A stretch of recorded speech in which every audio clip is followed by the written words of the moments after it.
Today I want to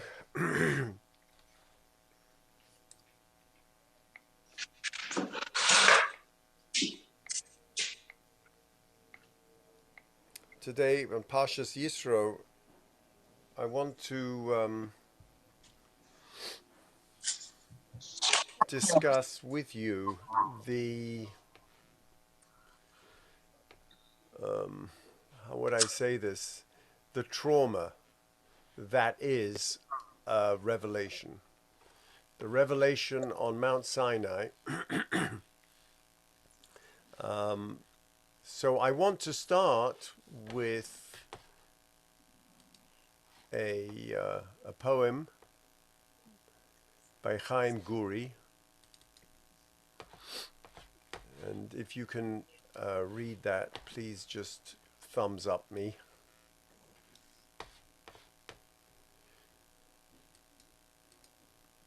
And it's called Heritage, and it's really about the Akedah. But I hope by the end I will be able to convince you that there's a relevance of this poem by Chaim Guri called Yerusha. It's written in Hebrew.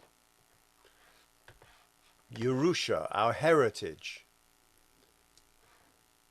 Ha'ayel ba acharon, the ram came last of all. V'lo yada Avraham ki hu meshiv al she'elat hayaled. And Abraham did not know that it came to answer the boy's question. Rashis ono, ke'et yomo arev. The first of his strength, Isaac, when his day was on the wane. Noso rosh hasov, the old man raised his head. Biroso, kilo chalam chalom, seeing that it was no dream that the angel stood there. Hayeled shehuta me'usrov, the boy wasn't sacrificed. He lived for many years. He saw what pleasure had to offer until his eyes dimmed. And at the end, aval et hasha'a hahi horish letze'et sa'ov. Just a delicious term. But this hour of trauma, lying bound on the altar, about to be slaughtered by his father, never left him. Not only never left him, he bequeathed to his offspring. And forevermore, Heim noladim, they were born, uma'achelet belibam, and a cleaver in their hearts. It's just a stunning poem. It's a stunning poem, which introduces us to our Sedra as to what I consider the trauma of Revelation. And so let's start with our proof text today, which is V'chol ha'am, and all the people, Roim et hakolot. You see that?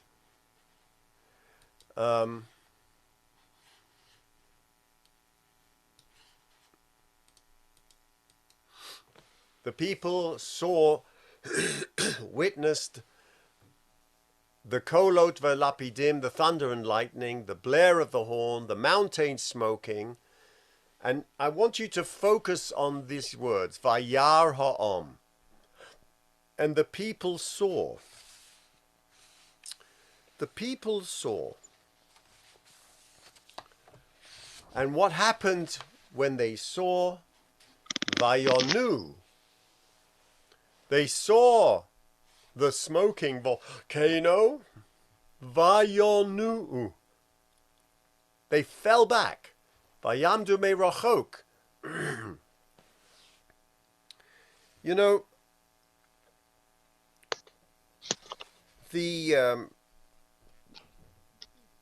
Rashi interprets this. And we go straight to Rashi because he's the great interpreter, bringing bringing to us the Midrash, and Rashi tells us that a wave of fear carried them backwards. A wave of fear. And that was as a result of Vayar Ha'am, the people saw. Let's look at this idea of this visual, the visual representation of Har Sinai as a volcano is what precipitates Vayonu. They're falling back. The Medrash says they ran back to the limits of the camp, to the borders of the camp. Now we know in the end of the Decalogue, we read first later, Atem re'isem ki min hashamayim dibarto emchem. You have been shown visually. You have been shown visually that from the heavens, God has revealed himself to you. And not only that, even more in Exodus 24, Moshe and Aaron and Nadav and Avihu and the 70 Ziknei Yisrael. Next, Vayiru et Elokei Yisrael. They see visually the God of Israel. So, Vayechazu, and they beheld him, they stared at him, Vayochlu, Vayishtu. There's two synonyms here, Vayiru, Vayechazu. There is this visual component of seeing the divine in the revelatory form. And as if to blunt that, because the rabbis are maybe embarrassed by it, there is this remarkable mechilta. If I can share that with you. The Psikta de Rav Kahana. Omar Rabbi Chanina Bar Papa, the Holy One, Nire Lahem HaKadosh Baruch Hu. How did he appear? Okay, we saw him. Fine, we saw him. Well, what did he look like?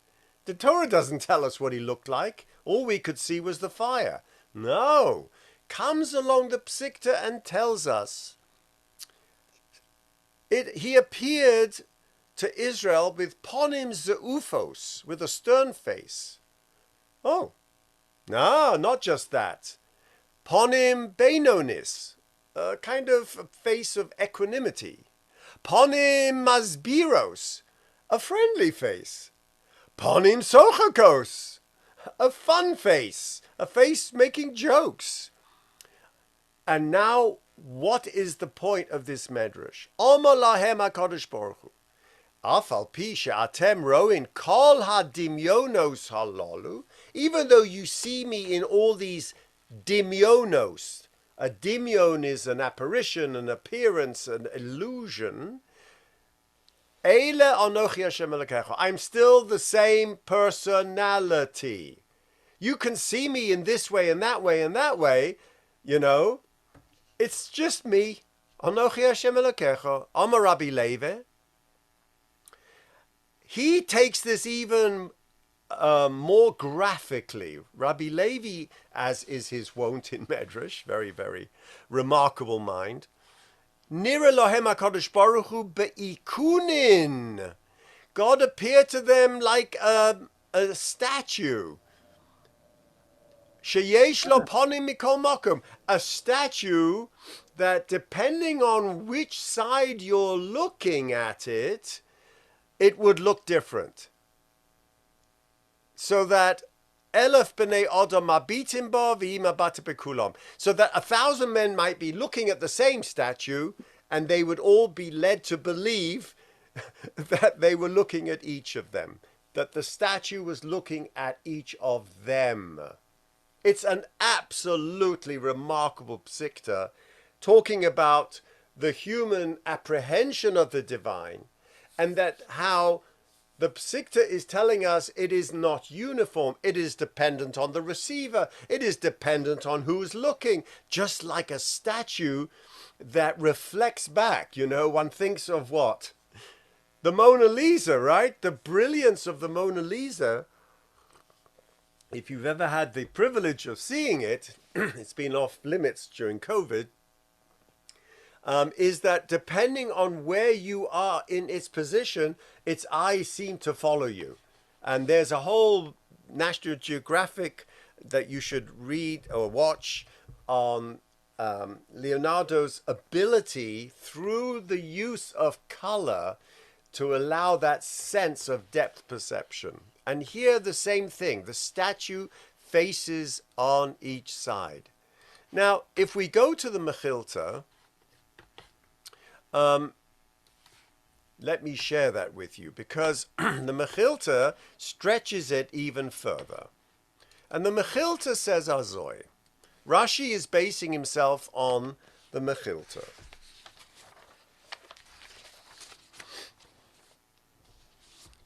Vayamdu me'rochok. They stood afar. How far? Oh, the Mechilta tells us, Chutz mishnei mesemil. The boundary at the base of the mountain was a Hagbala, and they stood at that boundary, but then they ran away 12 mil. They were startled and moved back 12 mil again. And then what happened? Chosrin lifneim. They came back. There's a kind of oscillation going on. Every time he opened his mouth, they were like flung back. And then they came back, returning, moving forward 12 mil. So there was every utterance of the Aseres HaDibros, there was an oscillation of 24 mil, covering 240 mil on that day. That's a lot of mileage. And then, when they were fatigued, something strange happened. He says, you know, this revelation must continue, so I need your help. Could you please go down, redu, visiu et achichem, and go and help your brothers. And bringing a proof text, an amazing proof text from Psalm 68, the kings of the armies, they flee, Yedudin, redu, it's a kind of pun, beautiful. V'lo malachei ashoris bilvad. And not only the angels were conscripted to help, Elo af HaKadosh Baruch Hu, even God himself, bringing this beautiful song of songs. His left hand is under my head and his right hand embraces me. Meaning the left hand, which swipes with the left, the sinister, that flung them back. His power of his words was so powerful that they were flung back. But his right hand, his loving hand, brought them back. Okay. So after that happens, they're drawn forward, leap back, darting to and fro like a flickering flame. And first it's merely the angels, and then God himself embraces them. And so the image conveyed here is a choreography of ambivalence. I love that Rachel Edelman's term, a choreography of ambivalence, rushing back, coming forward, going back. I mean, what does that signify in the image? The image conveys a choreography of ambivalence, the desire to hear the word of God, to be privy to the prophecy in the direct revelation at Har Sinai, and all the terror that entails. The Medrash is expanding and amplifying Ra'u Kol Ha'am and Yamdu Me'rachok. They jumped back. Why? There's a terror involved. Hearing the word of God moves them to the limits of their being. And in Devarim we're told, Bo'er Bo'esh Ad Lev HaShamayim. This wasn't just any fire. This was a volcanic eruption to the heavens.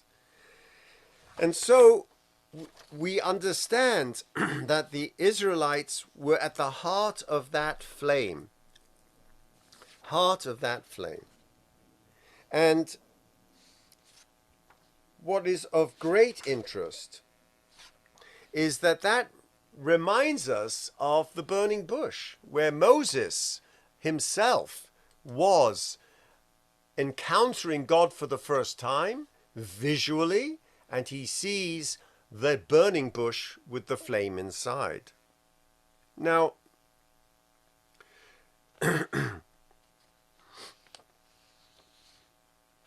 what I want to compare and contrast of this terrorism that's going on is the verse that opens our Sedra.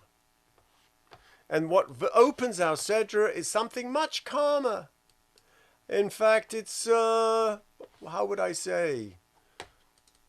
It sounds almost like a love story. Well, it's his father-in-law. And I told you last week, relationships between sons-in-laws and fathers-in-law are very fraught. What happens? Vayesaper Moshe lechosno. And there's a big machlokas in the Rishonim whether this happened before the Decalogue or after the Decalogue. And I don't want to get into that rabbit hole. Moshe tells his father-in-law, after them meeting after so long, what God had done to the Paro Mitzrim. And what happens? Vayichad Yisro. He got goose pimples from listening to all the Tova Asher Asah Adonai Yisrael Asher Etzelo Miyad Mitzrayim. And Yisro then says, Baruch Adonai Asher Yitzel Eschem, blessed is the Holy One who saved you from Mitzrayim. Ato Yodati Ki Gadol Adonai Mikol Elohim. And then he makes a rational theological choice. He was the Kohen of Midian. He had, the Medrash says there wasn't an Avodah Zarah that he hadn't tasted. But by just listening to Moses' recounting of Yetzias Mitzrayim, he has a sudden religious conversion. Ato Yodati, Ki Gadol Adonai Mikol Ha-Elohim, that God is greater than all the other gods. So what happened? He has a party. He has a party. Vayikach Yisro Chosein Moshe Olos Vochim. And he has a party, he brings sacrifices. Zvochim lelohim. Vayovo Aaron v'chol ziknei Yisrael. And Aaron and all the elders of Israel joined him in this party. Le'echol lechem im Chosein Moshe lifnei Elokim. Now, I have to ask you, what's missing? Who's missing from the party? Tzipora. Yes, but even more than Tzipora. Who else? Moshe. Moshe is missing. Where on earth is Moshe?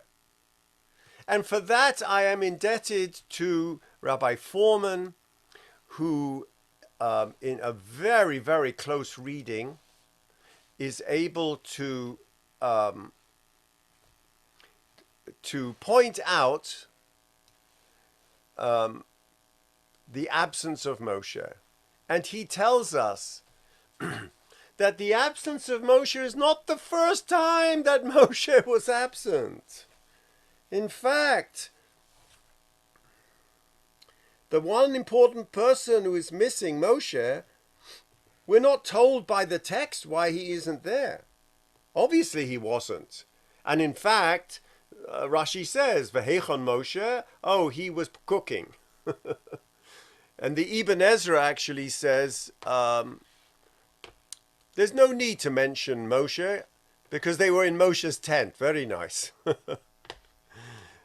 But where was Moshe? And the Mechilta tells us, where was Moshe? Was it not he who had gone out to meet him and been there all of the honor that was shown to Yisro? He was not mentioned because coming to eat bread with Jethro, he was standing by and waiting upon them. He was a waiter. Just like Avram Avinu was a waiter to the three Malachim. Very nice, but there is something darker going on here.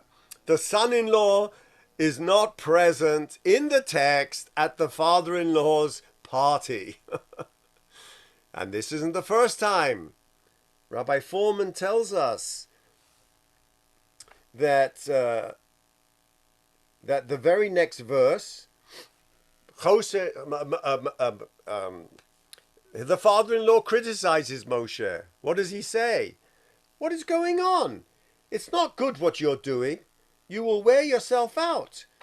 Because he saw him judging the people. Now, it's a very, very sneaky way of writing that. You could say, and the very next day, Moses' father-in-law said, it is not good, this thing that you are doing. Meaning that you didn't show up to my party. Obviously, the next verse is about judging. You're going to wear yourself out. You have to appoint judges.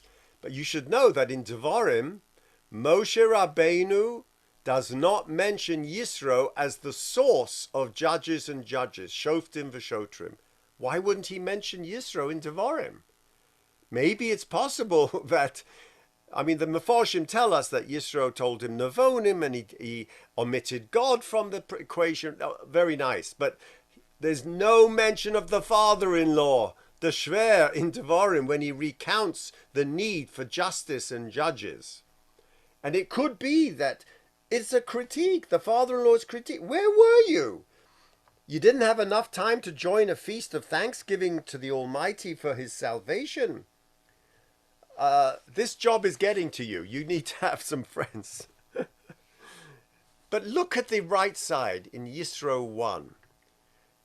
Jethro is saying to his daughters, excuse me, how come you're home so early? Normally you have to fight off those male shepherds who are trying to take you out. Oh no, they tell him, there was an Ish Mitzri. An Ish Mitzri came and saved us from the well. And then Jethro says to his daughters, Ayo, excuse me, where is he? I mean, why didn't you bring him back? Ayo, lama ze azavtem es ish. Kiren lo v'yochel lechem. Ask him to break bread. This is not the first time that Moshe doesn't show up to the party. I thought that was a brilliant insight. And if I can share with you one other insight of his, it's this. That he compares and contrasts the relationship between the father-in-law and the son-in-law, which I will now pick up on where he leaves off. There is a comparison, and he brings pages and pages of literary and semantic words that are equivalent. Moshe saves the shepherdesses. Moshe acts as an agent God, saves the people. Moshe gives their thirsting drink sheep water. Moses gives the Bnei Israel right before our Parsha the water to drink by Morah. The young women tell their father how Moshe delivered them. Moshe tells his father how God delivered them. Now comes the celebratory feast. Yisro convenes a feast in which his daughters who were saved dine in the presence of Moshe, and Yisro convenes a feast in the presence of God. Yisro expresses a critique that Moshe is alone. Moshe doesn't initially join the gathering, and then Moshe doesn't attend the gathering. I think that this is a way of opening up, for me, the difference between Moshe and Bnei Yisrael's view of the Har Sinai and Revelation, which is a visual one, and yet Jethro's understanding of Revelation, which is an auditory one. Vayesaper Moshe. Moshe recounts to him, like Sipur Yetzias Mitzrayim. In fact, every year we go through Jethro's conversion at the Haggadah table. V'chol hamarbe l'sape b'yetzias Mitzrayim harizeh meshubach. It is incumbent upon, it's praiseworthy for us to be mesaper, to recount like Moshe did to Yisro, not to visualize. Nowhere in the Haggadah does it ask us, I want you to close your eyes as to the visualization of the theophany on Har Sinai. Nowhere. So let's compare and contrast. You have to go far away to a Gemara in Nedarim, which makes a statement about tznius, and why a person shouldn't appear naked, and a woman and a husband and this and that. It goes all about this. And comes along a brisa and says the following. Right after the Decalogue, Moshe says, why are you afraid? The people are afraid and they run away. And Moshe says, why are you afraid? Ba'avur tiyeh yirosu al panechem. God did this whole visual thing to scare the heebie-jeebies out of you. Why? Zubusha levilti techeter. This is the language that Moshe uses. He created this whole volcanic scenario, what our friend Rabbi Foreman calls this indulgence, this whole scenario. Not because of a rational theological discourse, because that won't stop you from reverting to idolatry or to your addictions. He did this theophany to you in a visual way to scare the heebie-jeebies out of you and to provide you with this sense of busha. Now, what is this? Busha. A shame, levilti techto, melamed, and what is this brisa learning? Shehabusha mevia lidei yiras chet. They're telling us something very profound about the human soul. That my fear of sin comes from a sense of busha. Mikan omru siman yofe ba'odam shehu baishan. And therefore it's a good thing that a person experiences shame. In fact, acherim omrim, kol adam hamitbayesh lo bimhera hu chote. Someone who is a shamefaced, who doesn't have the capacity to experience shame, won't sin. Umisha ein lo boshes bon, and someone who is brazen-faced, biyadua shelo omdu avosov al har Sinai. Wow, what a claim! Someone who has no shame, who is brazen-faced, it is clear that genetically he has not inherited his father's, he definitely wasn't there at Har Sinai. It's an amazing, outrageous claim about spiritual genetics. I can tell a Yid, I can tell his pedigree, that his father stood at Sinai. Why? Because he's Boshes Ponim. Now, what does this mean, this idea of shame? I want to share something with you. A study. Jeremy Brown brought this to my attention. And that this is a study by the American scientist called embarrassment. That is, what are the statistics of patients who will not open up to a physician because of shame? And just look at this. It's absolutely brilliant. Can you see this? That embarrassment and shame was the result of failure to get a test. Now, what type of tests? So, a rectal exam is 1%. Genital sexual exam, 81%. People will not tell the doctor that they need a pap smear or colonoscopy because they knew that they would be embarrassed by the exam. It's just amazing. And if at the bottom, talking to a doctor about these issues, 49% won't do it. Talking to a nurse, 60%. I mean, I just think that's an absolutely amazing statement about the human ability to open up to a physician in the privacy of a physician's office. And it talks about this idea of shame. Now, what was therefore born through the revelation of Har Sinai?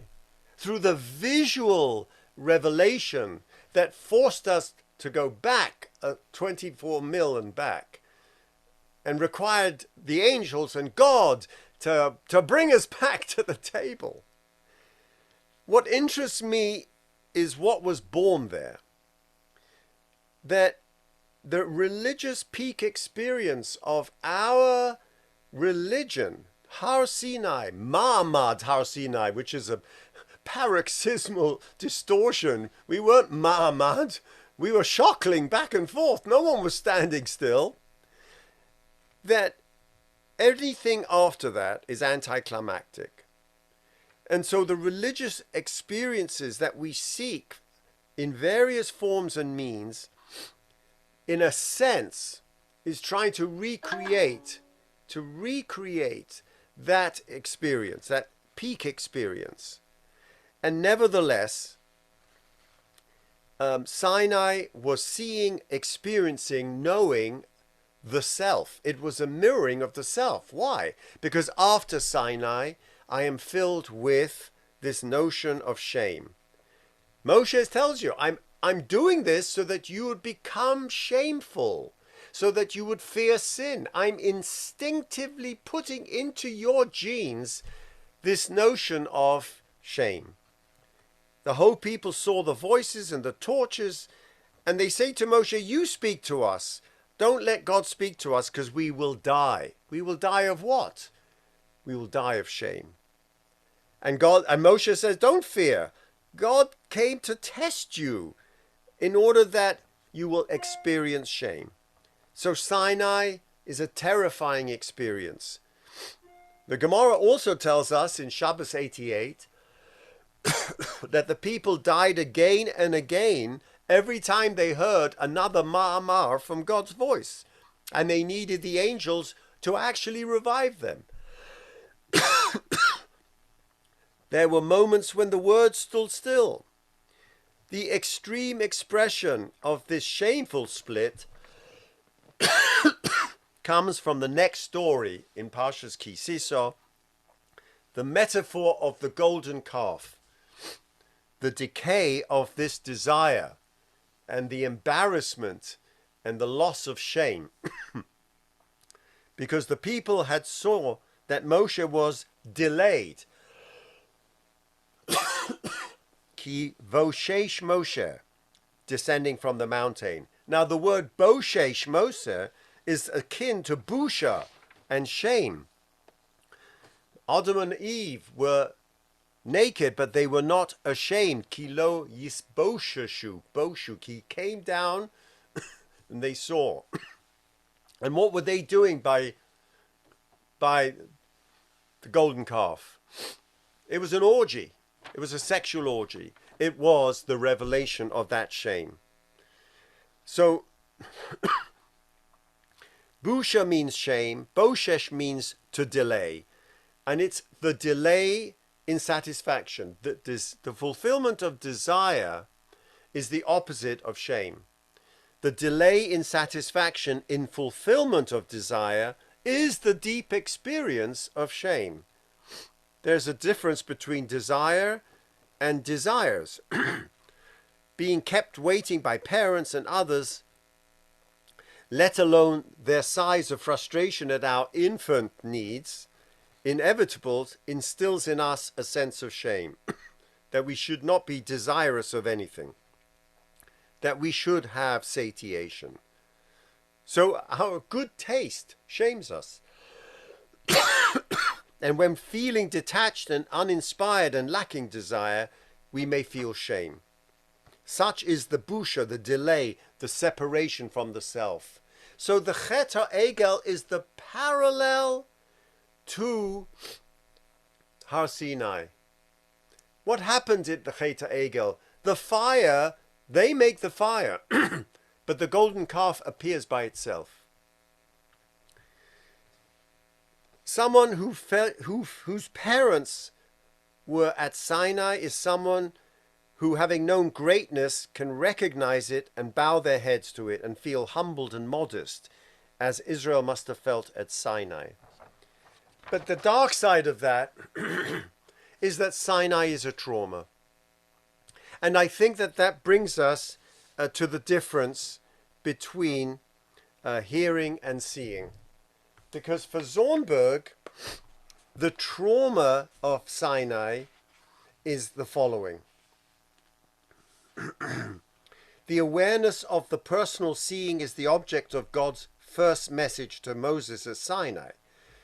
Ko somru lebeis Yaakov v'saged livnei Yisrael. That is a auditory. I want you to tell them that I brought you out of Mitzrayim.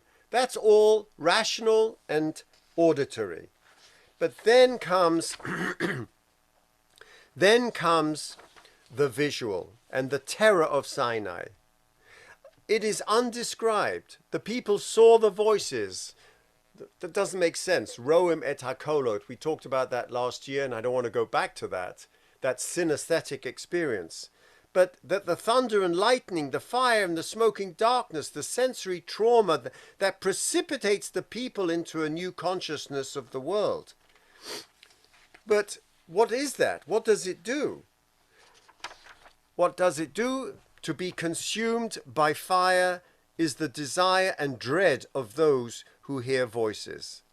Remember, we are comparing this fire to Moses at the burning bush.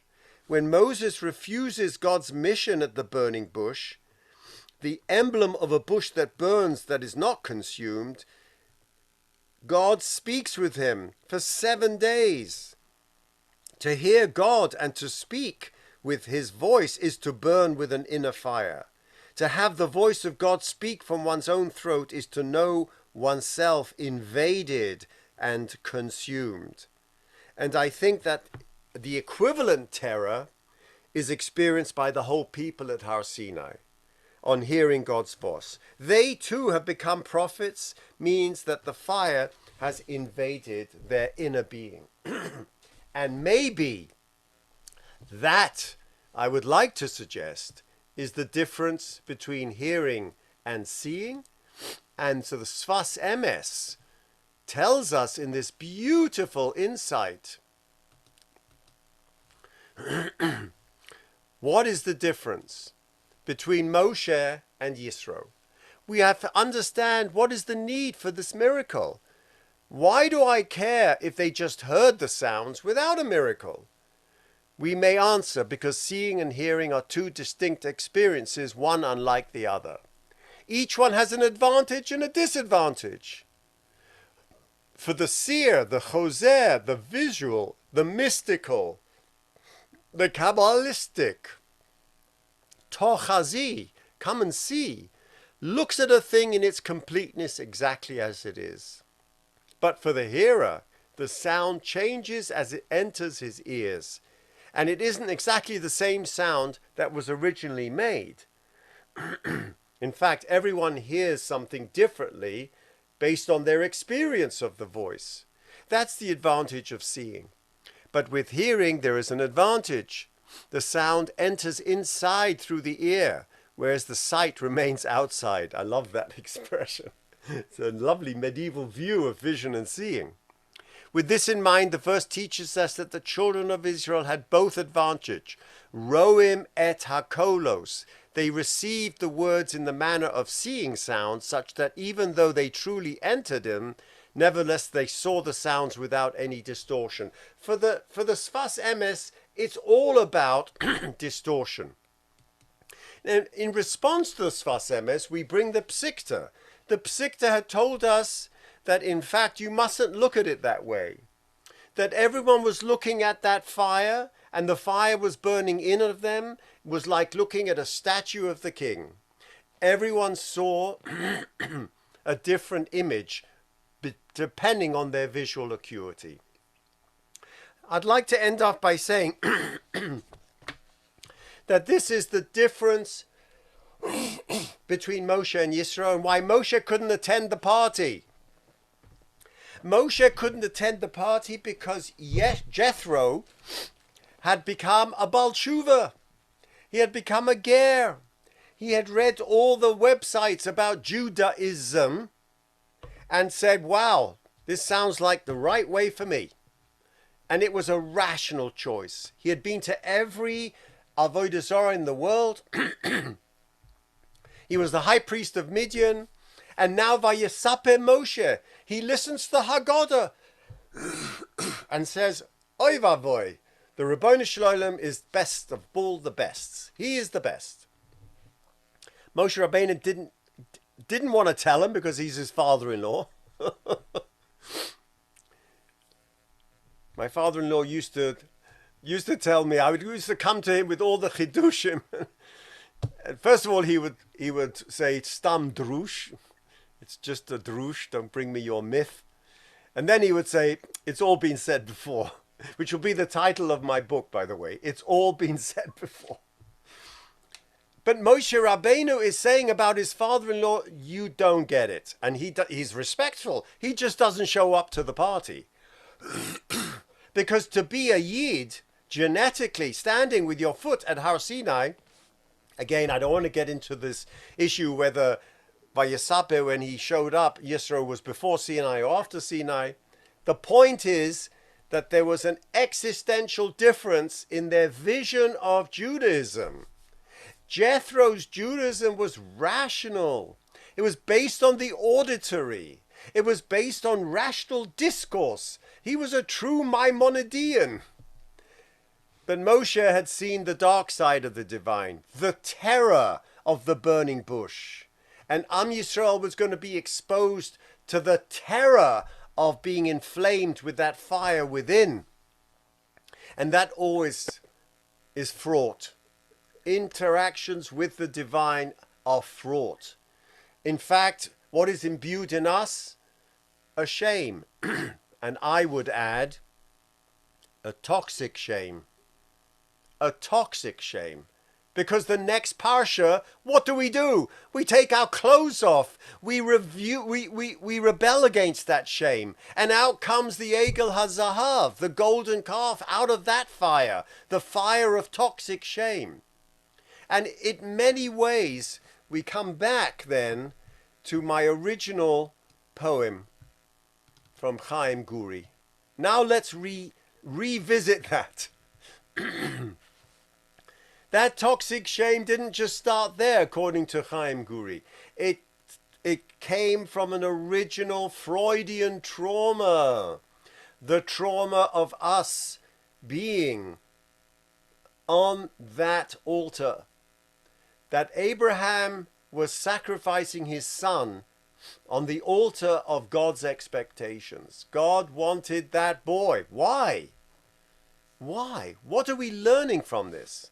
For Chaim Guri, in that last verse, Aval et hashor hahi horish letzeetov. He bequeathed that traumatic event. Okay, he didn't die. Well, he didn't die physically. But the PTSD was now part of our genetic program. The trauma that will go back to that Heim noladim uma'achelet belibam. Wow. They were born with a knife in their hearts. My friends, I think that from that moment to the moment at Har Sinai, where we were born again with a fire in the heart and the fire of this toxic shame that we've inherited, throughout our long galut to the fires of Auschwitz, we are the bearers of this fraught relationship with the divine. So Ma'amad Har Sinai doesn't become this theological proposition, because there's no ma'amad, there's no standing. It's an oscillation between the human and the divine. For us wrestling, Yisrael, ki sorisa im Elokim, our lives are one constant struggle between the visual and the auditory, between what we were taught and the shame of what we were taught, and the toxic shame of what that means to us in our addictions. And so the geula, therefore, must be that healing rain. It says in the Medrash that actually it was burning so much that God had to bring a cloud to douse the fire because we were all on fire. He had to actually bring tal shel tchias amesim. That is the tal that we're looking for. We're looking for the dew of comfort, the dew of healing from this toxicity, because this is our galut. And so the Chol HaMarbe B'Yetzias Mitzrayim, every year we attempt rationally through the Haggadah to understand the meaning of the revelation of the Sipur Mitzrayim. That's all Jethro talk. What we're doing through our own suffering in our own lives is living the Ma'amad Har Sinai by shockling back and forth, the shockling to and from that is our destiny.